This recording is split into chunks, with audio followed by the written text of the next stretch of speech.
Jasmine Johnson was a typical teenager in many ways, bright, confident, and navigating the challenges of high school with the poise of someone raised in a high-profile family. At 14, she attended Pacific Crest Academy, an elite private school in Los Angeles known for its rigorous academics and affluent student body.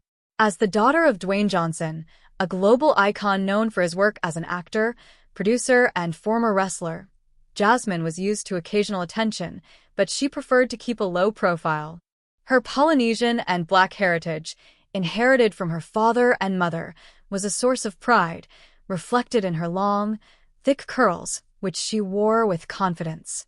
But on a fateful Thursday afternoon, an incident at Pacific Crest would thrust Jasmine and her family into a confrontation that would reverberate far beyond the school's walls.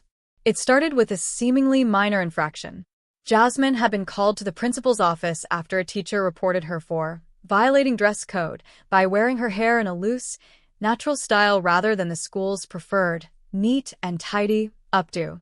The principal, Dr. Margaret Ellison, a 58-year-old administrator with a reputation for strict enforcement, had been at the helm of Pacific Crest for a decade. Known for her no-nonsense approach, she had a history of complaints from parents, particularly parents of color, about her handling of cultural differences, though none had escalated to public scrutiny. When Jasmine arrived at Dr. Ellison's office, she was confused but cooperative. "Miss Johnson," Dr. Ellison began, her tone clipped, "your hairstyle is disruptive and doesn't meet our standards. It's distracting to other students." Jasmine, taken aback, explained that her hair was natural and styled appropriately. "It's just my hair," she said, her voice steady. "I've worn it like this before and no one said anything." Dr. Ellison's response was chilling. "Well, it's a problem now," she said, her eyes narrowing. "If you can't follow our rules, we'll have to take corrective action." Without further discussion, she instructed her assistant, a nervous woman named Linda, to retrieve a pair of electric clippers from the supply closet. Jasmine, unsure of what was happening, sat frozen as Dr. Ellison continued, "If you won't fix it, I will." Before Jasmine could protest, Dr. Ellison grabbed a section of her curls and ran the clippers through them, shaving a patch near her temple. Jasmine gasped, tears welling in her eyes, but Dr. Ellison dismissed her reaction. "It's just hair," she said, laughing lightly as if it were a prank. "Maybe now you'll learn to follow rules." Humiliated and shaken, Jasmine left the office, clutching her phone. She texted her mother, Danny Garcia, who was in a meeting in downtown LA. "Mom, the principal cut my hair. I don't know what to do." Danny, a producer and businesswoman with a fierce protective streak, immediately called Dwayne, who was on a film set nearby. "Dwayne, you need to get to the school now," she said, her voice trembling with rage. "They touched our daughter." Dwayne Johnson, known to the world as The Rock, was not just a celebrity, but a father who prioritized his children above all else. At 6 feet 5 inches and 260 pounds, his presence was commanding, but his demeanor was grounded in a deep sense of responsibility. When he received Danny's call, he dropped everything, informing his director he'd be back later. "This is about Jasmine," he said, his voice firm. He drove to Pacific Crest, his mind racing with questions and a growing sense of outrage. Danny, meanwhile, contacted their family lawyer, Robert Klein, and instructed him to meet them at the school. By the time Dwayne arrived, the school day was winding down, but the campus was still active with students and staff. He strode into the main office, his presence drawing immediate attention. The receptionist, recognizing him, stammered, "Mr. Johnson, how can we help you?" Dwayne's response was direct. "I need to see Dr. Ellison. Now." His tone left no room for delay. Dr. Ellison emerged from her office, her expression a mix of surprise and defensiveness.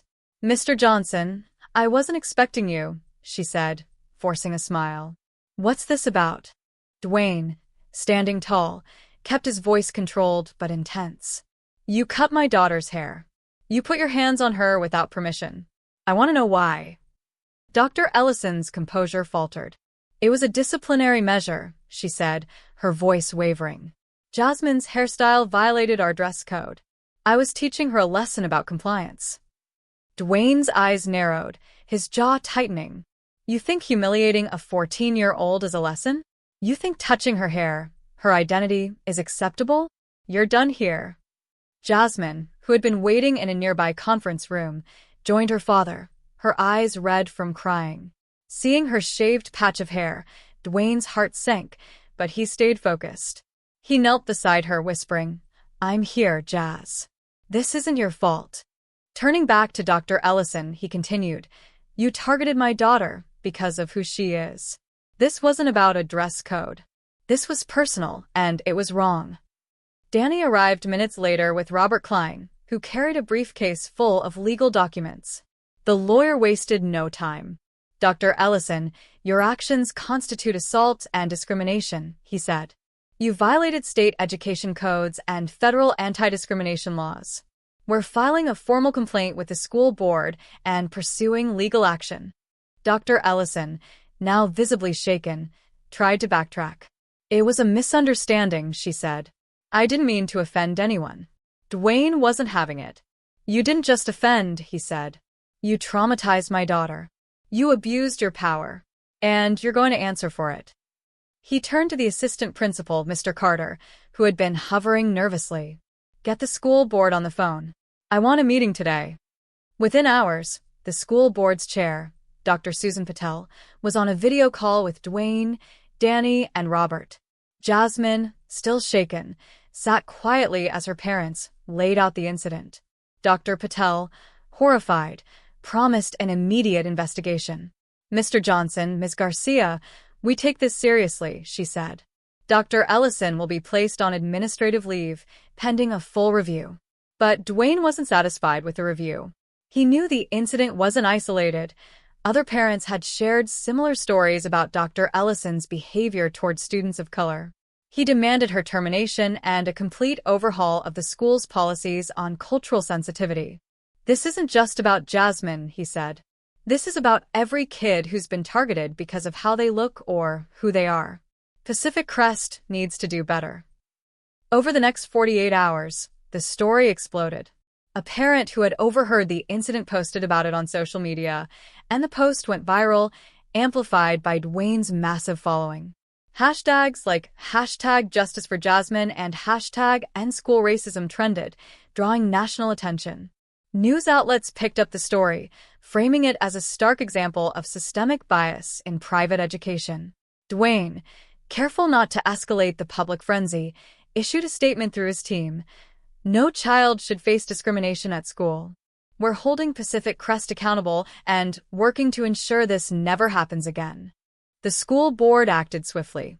Dr. Ellison was terminated within 3 days, her actions deemed gross misconduct after an expedited investigation uncovered prior complaints about her targeting minority students. The board also launched a district-wide audit of disciplinary practices, hiring an independent consultant to review policies for racial bias. Dwayne and Danny, working with Robert, filed a civil lawsuit against Dr. Ellison and Pacific Crest, seeking damages for emotional distress and a public apology for Jasmine. Jasmine, supported by her parents and a therapist, began the process of healing. Dwayne took time off his filming schedule to spend with her, helping her navigate the trauma. He also funded a scholarship program at Pacific Crest for students from underrepresented backgrounds, ensuring the school's commitment to change was more than lip service. "This is about creating a better future," he told Danny one evening. "For Jazz and every kid like her." The incident left a lasting mark on Pacific Crest. A new principal, Dr. Aisha Thompson, was appointed, bringing with her a track record of inclusive leadership. The school implemented mandatory training on cultural competency and revised its dress code to eliminate vague, bias-prone rules. Jasmine, though hesitant, returned to school after a month, her hair beginning to grow back. She carried herself with the same quiet strength as her father, determined not to let the incident define her. For Dwayne, the experience was a reminder of the responsibility that came with his platform. He continued to advocate for educational reform, speaking at conferences about the need for systemic change. The story of Jasmine's ordeal became a rallying cry, not just for parents but for communities nationwide, exposing the subtle and overt ways bias persists in places meant to nurture young minds. And for Jasmine, it was a lesson in resilience, one her father had taught her long before the world knew her name.